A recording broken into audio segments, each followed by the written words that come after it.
אנחנו בערב מרגש מאוד, ערב שבו אנחנו זוכים בפרס ראש עיריית ירושלים לארגון מתנדבים שמוביל בגאון הצלת נפשות של ילדי ישראל. יצרנו מומחיות בעיר ירושלים, שבה אנחנו בעצם גם מייצרים תוקף למניעה וגם מושיטים את היד לעזרה במקרים שבהם ילד נקלע למצוקה חברתית.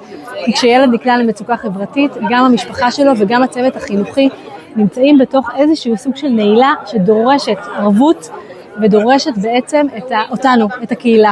כנפי דרור הוקמה לפני 3.5 שנים, בזכות שייקה וחגית, שידעו שיש מה לעשות ושיש פתרון לאתגר החברתי.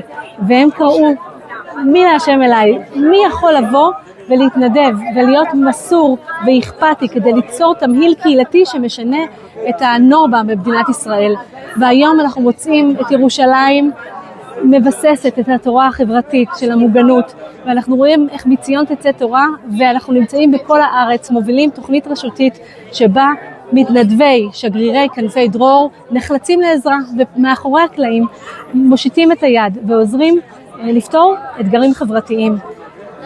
להגיד תודה זה קטן בשביל המשימה הגדולה הזאת של השגרירים שלנו, המתנדבים. אנחנו צוות מקצועי קטן, אבל רשת מתנדבים ענקית שפזורה על פני כל הארץ, ועיקר התוקף שלה נמצא פה בירושלים, והכרת התודה שלנו על הפרס הזה, ועל היכולת בעצם להוכיח הלכה למעשה שתנועה של ערבות אפשרית, שאנשים טובים נמצאים באמצע הדרך, והם אתם, רשת שגרירי כנפי דרור.